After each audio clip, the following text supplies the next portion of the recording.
Something the size of a grain of rice just destroyed 4 months of work overnight, while you were asleep with the AC running. So you buy a bottle with a skull on it and declare war on an insect. You win for 6 days, then it's back with reinforcements, and you're standing in the yard in your pajamas at 6 a.m., questioning every decision that got you here.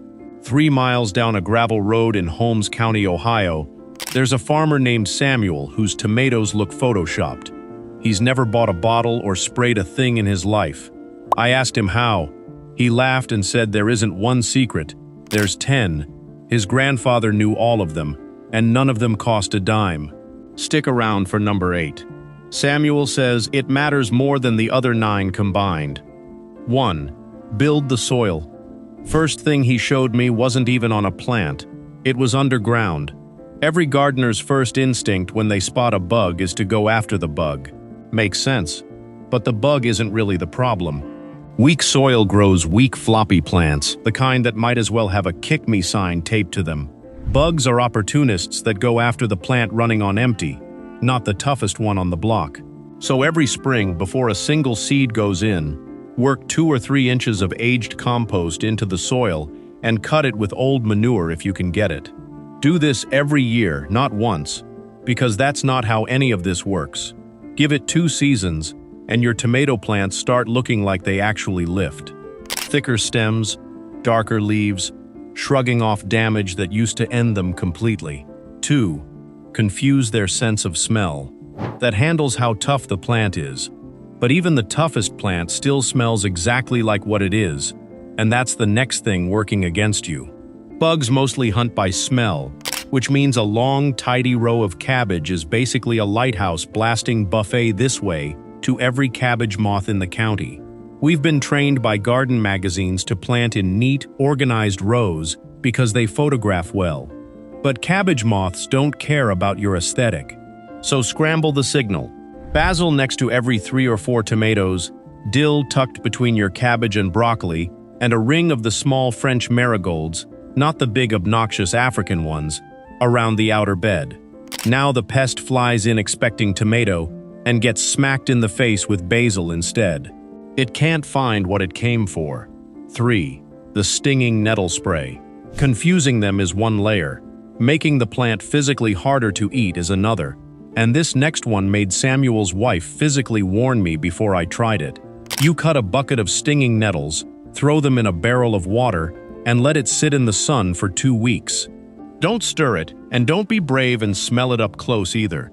It will smell like something died in there, because in a sense, something did. What you're left with is a nitrogen and silica-rich liquid that toughens the cell walls of your plants when you water them with it. And aphids try to bite in and basically hit a wall.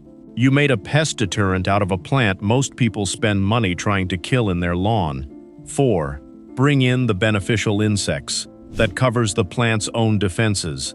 Now it's time to call in backup. A single ladybug eats 50 aphids a day, and one lacewing larva goes through 200 in its short, violent little life. These are elite mercenaries that already want to work in your yard for free. You've just never given them a reason to move in. Plant a strip along one edge of the garden with sweet alyssum, yarrow, dill, and fennel, and let it bloom all season without touching it.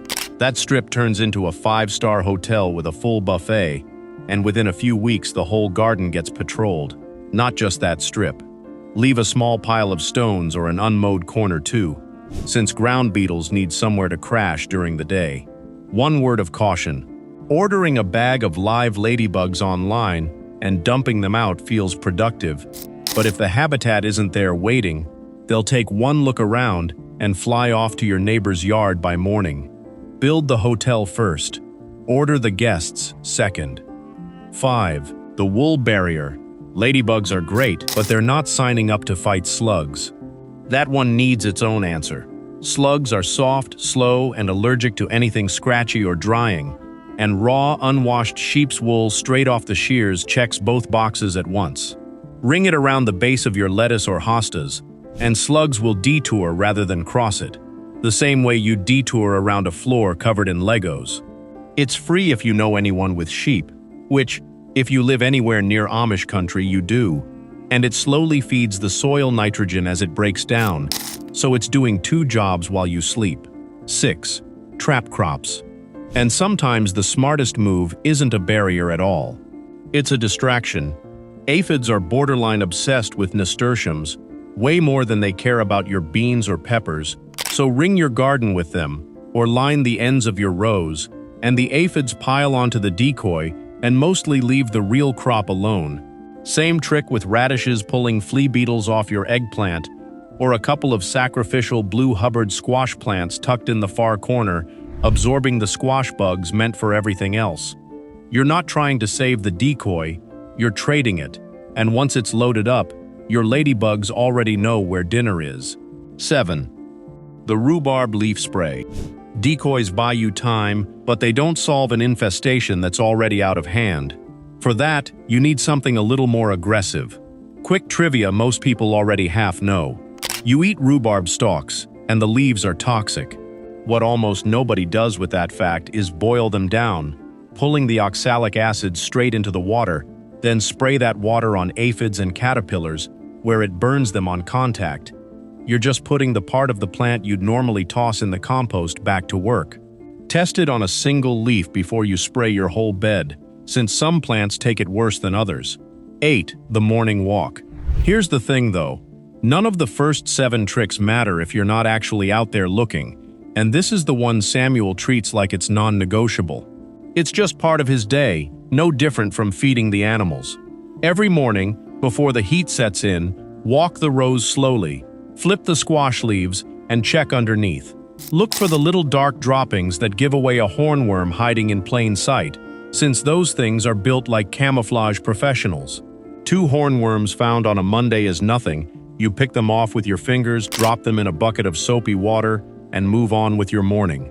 The same 2 hornworms ignored until Friday is 20 hornworms and a plant stripped down to a stick. Nearly every garden nightmare starts small. It just goes unnoticed too long. If your garden's bigger, a quarter acre or more, 15 minutes won't cover it, and that's fine. That's what row covers are for. Lay lightweight fabric over your young squash and brassicas to keep the egg-laying moths off completely, then pull it back once the flowers open so the pollinators can actually reach them. 9. The cardboard collar. The walk catches most things wandering around above ground, but some pests you have to plan for before they even show up. Young transplants have stems soft enough that a single cutworm can chew straight through overnight, and by morning, your seedling is just lying flat in the dirt. The fix takes about 4 seconds and costs you an empty toilet paper roll you were about to throw out anyway. Cut it in half and push it an inch into the soil around the base of the seedling, so it stands like a little collar rising an inch or 2 above ground. The cutworm can't get past it, and by the time the cardboard breaks down into the soil, roughly 6 weeks, the stem has toughened up enough that it no longer matters. You just outsmarted an entire species with trash. 10. The garlic chili spray. And if you've done all 9 of these and something is still hanging on, here's the one you save for last. Chop 4 or 5 cloves of garlic and 2 hot peppers, drop them into a quart of warm water, and let it steep overnight like a very aggressive tea. Strain it through cheesecloth, add a teaspoon of plain dish soap so it clings, and spray it on the struggling plants, focusing on the undersides of the leaves. This spray doesn't kill on contact.